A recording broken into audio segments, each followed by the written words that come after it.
안녕하세요, 여러분. 무역에 관한 생생한 리얼 스토리를 전해드리는 현장 무역 10년차 미스터 발리입니다. 이것만 알면 누구나 무역할 수 있다. 상편에 이어서 오늘은 하편입니다. 상편을 올리고 하편까지 꽤 시간이 걸렸는데요. 무역을 하다 보면 해외 출장을 다니는 경우가 많습니다. 시간 나는 대로 틈틈이 영상을 만들다 보니까 그동안 하편 언제 나오나요? 라고 많은 분들이 질문을 주셨는데요. 하편 또한 상편 못지않게 무역 실무에 꼭 필요한 내용을 가지고 쉽게 이해하실 수 있도록 만들었으니까요. 끝까지 시청해 주시면 좋겠습니다. 지난 상편에서는 무역 수출입 과정에 대해서 말씀드렸는데요. 기본 중에 기본이죠. 무역을 한다면 가장 먼저 이해하고 있어야 할 내용인데요. 그리고 포워딩 회사에 직접 현장 방문한 영상도 올려드렸으니까요. 한 번만 시청해 보셔도 이런 게 포워딩이구나 하고 쉽게 이해하실 거나 믿습니다. 자, 그럼 하편을 시작할게요. 하편은 크게 두 가지로 구성을 해 보았습니다. 하나는 무역 실무에서 꼭 알아야 할 무역 용어에 관한 이야기고요. 또 하나는 수출입 전에 반드시 알고 있어야 할 중요한 사전 요건에 대한 내용입니다. 이런 기본적이고 중요한 내용을 모르고 용기 하나만 믿고 무작정 무역하게 되면 감당할 수 없는 시행착오를 겪거나 자칫 큰 손실을 볼 수도 있으니까요. 꼭 알고 가셔야겠습니다. 무역 실무에 관한 용어들은 개념상 세 가지로 나눠 보았습니다. 첫 번째, 무역 기초 용어. 두 번째, 무역 서류에 관한 용어. 세 번째, 무역 거래 조건에 관한 용어. 물론, 무역 용어는 한 권의 사전으로 나올 정도로 그 양이 방대한데요. 하지만 그 용어들을 모두 알고 시작할 필요도 없습니다. 그래서 이 정도만 알고 있어도 일단 무역을 시작할 수 있도록 정리해 보았으니까요. 함께 보실까요? 첫 번째, 무역 기초 용어. 쉬핑 컴퍼니. 선박회사, 선사라고 하죠. 선박을 이용해서 운송 서비스를 제공하는 운송인 또는 운송회사가 되겠습니다. 포워딩 컴퍼니, 포워딩 회사, 포워딩 업체, 포워더 또는 운송 주선인이라고 하죠. 수출자로부터 화물을 받아서 수입자에게 인도할 때까지 집하, 입출고, 선적, 운송, 통관, 보험, 결제, 보관, 배달 등 무역 전 과정에 걸쳐서 업무를 대행해주는 운송 주선인인데요. 흔히 땡땡 물류회사, 땡땡 상사, 땡땡 카고라고 불리는 회사들이 대부분 포워딩 회사라고 보시면 되겠습니다. 커스텀스 에이전트, 브로커, 관세사라고 하죠. 수출입 과정에서 통관 업무를 대행해주는 회사 또는 그런 자격을 갖춘 사람을 말하는데요. 수출입 통관에 필요한 서류를 작성하는 것은 꽤 까다롭기도 하고 통관 시에 문제나 사고 발생 시에 대처하기 어렵기 때문에 대부분 관세사에 수수료를 지급하고 통관 업무를 의뢰하게 됩니다. 컨사이너, 쉬퍼, 송하인, 송화인 또는 화주라고 하죠. 선사나 항공사에 화물 운송을 의뢰하는 사람이나 업체를 말합니다. 수출자가 되기도 하고 매도인이 되기도 하지만 실무적으로는 포워딩 회사가 곧 화주가 되는 경우가 많습니다. 컨사이니, 수하인, 수화인, 컨사이너에 상반되는 개념이죠. 화물 운송장에 화물 인수자로 지정되어 있는 사람을 말합니다. 보통은 수입자 또는 수입회사가 되겠죠. TT, 텔레그래픽 트랜스퍼, 전신환 송금 방식. 용어가 굉장히 딱딱한 느낌인데요. 평소에 우리가 흔히 하는 계좌이체나 현찰 거래라고 보시면 됩니다. 물품 대금이나 운송 대금을 은행을 통해서 상대방 계좌로 송금하거나 현장에서 직접 현찰로 지불하는 방식인데요. 계좌로 송금하기 때문에 매우 간단하고 편리한 방법입니다. LC, Letter of Credit, 신용장 거래 방식. 말 그대로 신용 거래인데요. 결제 대금이 매우 크거나 상대방을 신뢰하기 어려운 경우에 주로 사용하는 거래 방식입니다. 중간에 은행이 개입해서 상호 간의 신용을 보증하고 수입자를 대신해서 수출자에게 대금을 지불해 주는 방법인데요. TT 방식에 비해서 수입자는 물품 대금을 결제하기 전에 보다 확실하게 선적 서류를 확보해서 수입을 진행할 수 있고, 수출자는 수입자의 신용 상태에 관계없이 안정적으로 대금을 회수할 수 있다는 장점이 있습니다. 하지만 과정이 다소 복잡하고 또한 수수료도 발생하겠죠. 게다가 은행에서 서류만 보고 물품 대금을 지급하다 보니까 서류가 실제 물품과 달라도 이를 확인할 수 없다는 한계점도 있습니다. 그러다 보니까 실무에서는 갈수록 LC 방식이 줄고 TT 거래가 확대되고 있는 추세랍니다. FCL, Full Container Load.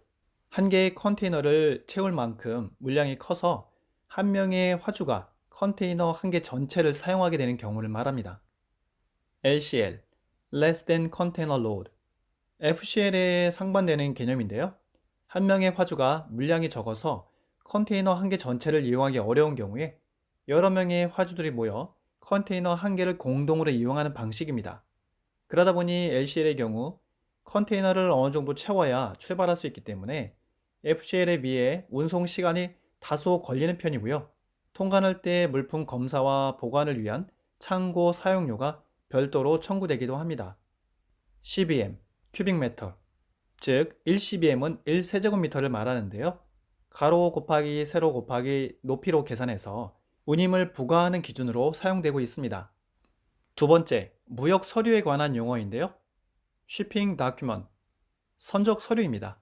화물을 선적한 것을 증명하는 서류들인데요. 수출입 통관할 때 사용되는 서류이기도 합니다. 중요한 선적 서류에는 BL, CI, PL이 있고 보조 서류에는 CO 등이 있습니다. CI, Commercial Invoice, 상업 송장 또는 보통 인보이스라고 하죠. 수출자가 수입자 앞으로 제품명, 단가, 합계금액, 옵션 등 제품에 대한 중요한 내용들을 상세히 기록한 서류인데요. 이것은 수출자에게는 대금 청구서로, 수입자에게는 매입 명세서의 역할을 하게 됩니다. 그리고 통관 시에 관세, 부가세 등 과세 가격의 근거로 사용되는 서류가 됩니다. PL, 패킹 리스트, 포장 명세서라고 합니다. 제품별 단위 중량, 포장 단위별 중량과 총 중량, 그리고 포장 단위별 일련 번호를 기재해서 수출자가 수입자에게 발행하는 서류인데요. 실무에서는 포워딩 회사에서 거래 명세표와 실제 물품을 대조하면서 포장을 하고 또 포장 명세서를 작성하는데요. 보통 업무 효율을 위해서 인보이스와 패킹 리스트를 하나로 묶어서 인보이스 패킹 리스트를 작성하기도 합니다. CO, Certificate of Origin, 원산지 증명서인데요. 수출품의 원산지를 증명하는 서류입니다. FTA가 체결된 국가 간의 거래에서는 통관 시에 관세를 면제받기 위해서 세관에 꼭 제출해야 할 서류입니다. BL, Bill of Lading, 선사에서 발행하는 선화 증권인데요. 일반적으로 화주, 즉 수출자나 포워딩 회사가 해외 운송을 담당하는 선사에 운송을 의뢰하고 의뢰받은 그 선사가 화주에게 발행해주는 유가 증권인데요. 쉽게 말해서 선사에서 발행하는 운송장을 말합니다. 평소에 우리도 온라인 쇼핑을 하게 되면 택배 상자 윗면에 딱지 한 장 붙어 있죠? 그와 같은 운송장이라고 보시면 됩니다. AWB, Airway Bill, 항공 화물 운송장, 항공으로 화물을 운송하는 경우에 항공사에서 발행하는 화물 운송장인데요. 선사에서 발행하는 BL과 같은 개념이라고 보시면 되겠습니다. 세 번째, 무역 거래 조건에 관한 용어, Incoterms, 국제 무역 규칙인데요. 거래 조건들을 일정한 형태로 표준화시켰다는 의미에서 정형 거래 조건이라고도 합니다. 국가 간의 무역 거래에서 가장 널리 쓰이고 있는 무역 거래 조건을 총 11가지 규칙으로 정리해 놓았는데요. 왜 이런 규칙들이 생겼을까요? 무역에서 거래 당사자들은 다양한 의무를 가지고 있는데요. 가장 기본적인 대금 지급과 물품 인도부터 시작해서 운송, 통관, 보험 등 각 과정에서 누군가의 책임하에 그 의무를 다해야겠죠. 뿐만 아니라 각종 비용에 대해서도 수출자와 수입자 중에서 누가 어디까지 비용을 부담할 것인가를 정하는 것은 매우 중요한 일일 겁니다. 그리고 거래를 하다 보면 크고 작은 분쟁이 생길 수 있는데요. 잘잘못을 가리기 위해서는 상호 간에 어떤 통일된 기준이 필요할 겁니다. 이와 같이 다양한 의무와 비용 부담에 있어서 그 책임 관계를 명확히 할 수 있다면 거래가 편리해지고 크고 작은 분쟁과 오해의 소지를 최소화할 수 있겠는데요.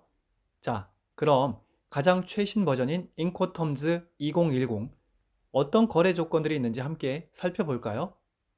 맨 왼쪽 컬럼에 EXW부터 해서 DDP까지 총 11개의 조건들이 나열되어 있고요. 상단 왼쪽에서 오른쪽으로는 무역 프로세스상에서 발생하는 비용이 되겠습니다. 표 중간에 보이는 빨간색 점선들은 수출자의 의무가 수입자에게 이전되는 분기점이라고 보시면 되고요. 하늘색 블록과 노란색 블록은 수출자와 수입자 중에 누가 그 비용을 지불할 것인가를 구분해 놓은 것입니다. 총 11가지 규칙 중에서 맨 왼쪽 컬럼에 CFR, CIF, CPT, CIP, 즉 Cterms 4가지 조건들은요, 다른 7가지 조건들과 다르게 의무, 즉 수출자, 수입자의 역할과 비용에 대한 분기점이 서로 다릅니다. FOB와 CFR을 예를 들어 말씀드릴게요. FOB, 해외 직구에서도 많이 사용되는 조건이죠. FOB의 경우 수출자는 배나 항공기에 물건을 실어주고 나면 수출자의 모든 의무와 비용에 대한 책임이 끝납니다. 그 이후에 발생되는 부분, 즉 해외 운송부터 입고까지의 모든 의무와 비용은 수입자의 몫이 되겠죠. 반면에 CFR의 경우 수출자가 물건을 배나 항공기에 싣고 나면 수출자의 의무, 즉 역할은 끝나지만 비용은 수입국의 항만이나 항공터미널에 도착하는 운송 비용까지 부담한다는 것입니다. 저의 경우엔 실무에서 EXW, FOB, CFR 조건이 대부분이었습니다. 실제로 가장 많이 사용되는 조건이기도 하고요. 참고로 이런 인코텀즈 조건들은 수출 수입 신고서에서 쉽게 확인할 수 있는데요. 첫 번째 빨간색 박스 처리된 부분을 보시면 과세 가격 CIF라고 되어 있습니다. 관세와 부가세를 산정할 때 CIF 조건에 근거해서 세금을 부과하겠다는 내용이고요. 그리고 두 번째 박스 결제 금액 오른쪽 편에 CFR USD 1350TT라고 보이시죠? 본건은 CFR 조건으로 미화 1350불 규모의 현금 결제 방식으로 진행된 무역 거래라고 이해하시면 되겠습니다. 하지만 수출 수입 신고서상의 금액은 실제 인코텀즈 조건과 다소 차이가 있습니다. 여러분, 인코텀즈 이해가 되시나요? 다른 조건들에 대해서는 설명 안 드려도 되겠죠? 그리고 11가지 규칙들을 암기하듯이 달달 외울 필요가 절대 없습니다. 대략 이런 거구나 하고 이해만 하시면 되고요. 평소 어딘가에 저장해 두었다가 막상 필요할 때 꺼내보시면 그만입니다. 지금까지 실무에서 꼭 필요한 무역 용어들이었고요. 이제부터는 수출입 전에 알고 있어야 할 사전 요건에 대해서 말씀드릴게요. 첫 번째, 수출입 가능 여부 확인입니다. 여러분이 막 무역을 시작하려고 합니다. 대략 생각해 놓은 수출이나 수입할 아이템이 있습니다. 그럼 다음에 필요한 작업이 무엇일까요? 이 아이템이 과연 수출이나 수입이 가능한 아이템인지를 확인하셔야겠죠? 어디에, 어떻게 확인할까요? 아이템에 대한 정확한 정보, 즉 상품명, 원재료, 용도, 가공 수준, 사진 자료 등을 가지고 관세청 산하의 세관에 직접 확인하는 게 가장 정확합니다. 물론 담당 관세사나 포워딩 회사에 문의하셔도 대부분 알 수가 있고요.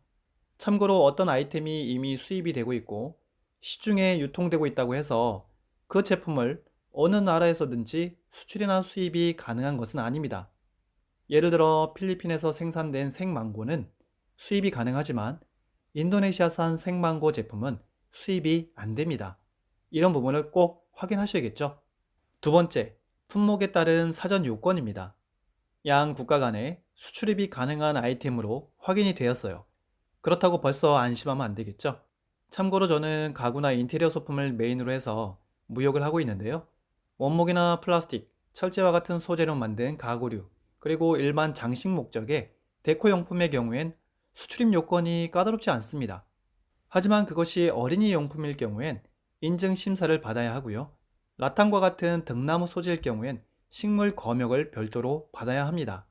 식품, 의약품, 주방용품, 화장품, 유아아동용품, 전기 조명 제품, 동식물 관련 제품, 원자재 등등 제품이나 품목에 따라서 식품위생검사, 안전인증, 제품업체 실사 및 검역과 같은 과정이 반드시 추가됩니다. 이런 걸 모르고 무턱대고 수입했다가는 수입 통관에 막혀서 큰 손실을 초래하게 되고 수입 불가 판정을 받게 되면 현장에서 소각 또는 폐기, 수출국으로의 반품 처리를 해야 될 수 있으니까요. 사전에 그 요건에 대해서 충분히 확인하셔야겠습니다. 세 번째, 품목 분류 코드 확인. 모든 무역 거래에서 상품 분류는 국제적으로 표준화된 번호 체계를 따르는데요. 이것을 HS 코드라고 합니다. 실무에서는 품번 또는 세번 부호라고도 하고요. 상품군, 종류, 가공 수준, 용도, 기능에 따라 숫자를 부여하는데요. 수출입 통계를 비롯해서 관세 부과나 운송, 보험 등에 사용하게 됩니다. 국제적인 표준 기호다 보니까 HS 코드만 봐도 대략 어떤 물건인지 가늠이 되겠네요. HS 코드는 최대 10자리까지 사용할 수 있는데요. 한국은 10자리 수를 전부 사용합니다. 앞에 6자리 수는 국제 공통으로 사용하는 코드지만 나머지 4자리 수는 국가에 따라 편의상 부여하다 보니까 국가마다 사용하는 숫자가 다를 수 있겠는데요. 거래 국가 간에 코드가 조금씩 달라서 관세 부과나 사전 요건 관련해서 종종 불편한 경우가 생기기도 하는데요. 이런 문제를 줄이기 위해서 수출입 전에 해당 상품의 수출국과 수입국의 HS 코드를 미리 확인 비교해 보는 것이 좋겠습니다. 네 번째, 원산지 표기 및 한글 표시 사항인데요. 수출입하는 모든 제품에는 원산지 표기를 해야 합니다. 원칙적으로는 각각의 제품마다 지워지지 않는 스탬프로 메이드 인 국가명과 같은 방식으로 날인을 합니다. 제품에 따라서는 스탬프 처리가 어렵거나 제품의 훼손 가능성이 있다고 판단되면 택 처리나 포장재 날인, 재봉된 라벨 표시 또는 스티커 처리와 같은 방식도 일부 인정해 주고 있는데요. 하지만 스탬프 날인이 충분히 가능한 제품인데도 스티커 처리를 하거나 또는 표기가 누락된 경우에는 수입 시에 원산지 표기 보완 작업 명령이 떨어질 수 있는데요. 만약 40피트 하이큐빅 컨테이너에 물건을 가득 싣고 와서 원산지 표기 작업을 일일이 다시 해야 한다고 생각하면 와, 정말 끔찍하네요. 아울러 식품, 의약품이나 식품 관련한 제품, 예를 들어서 주방 그릇이나 컵, 도마 제품들인데요. 이런 품목들은 원산지 표기 외에도 식품위생법에 의한 한글 표시사항 작업이 필요합니다. 수입 전 제품에 반드시 부착되어 있어야 하니까 필수 항목들을 사전에 확인해서 스티커가 처리된 상태로 수입해야겠습니다. 원산지 표기와 한글 표시사항, 어떤 방법이 가장 효과적이고 적절한 방법인지 수출입 전에 꼭 확인해 보시기 바랍니다.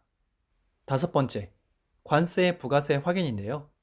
수출국에서는 수출을 장려할 목적으로 관세뿐만 아니라 일정 조건만 갖춘다면 부가세까지도 영세율로 적용해서 면제해 줍니다. 하지만 수입의 경우엔 FTA가 체결된 국가라면 관세가 대부분 면제되지만 수입 부가세는 일반적인 과세 대상이라면 반드시 10%를 징수하게 됩니다. 같은 아이템이라 해도 거래 국가에 따라서는 고율의 관세가 적용될 수 있으니까요. 수출입 전에 꼭 확인하셔야겠죠. 여러분, 지금까지 이것만 알면 누구나 무역할 수 있다 하편이었는데요. 어떠셨나요? 상편, 하편 이 두 가지만 보고 정말 누구나 무역할 수 있는 거야? 라고 의심이 들 수도 있겠는데요. 말씀드렸죠? 무역은 이론 10%, 실전 90%라고. 부족한 이론은 실전에서 하나씩 채워가도 절대 늦지 않습니다. 10년차 현장 무역 경험자로서 감히 가능하다고 말씀드리고 싶습니다. 제가 올려드린 그리고 앞으로도 계속해서 올려드릴 영상들도 꼭 챙겨보시고요. 지금까지 무역에 관한 생생한 리얼 스토리를 전해드리는 현장 무역 10년차 미스터 발리였습니다.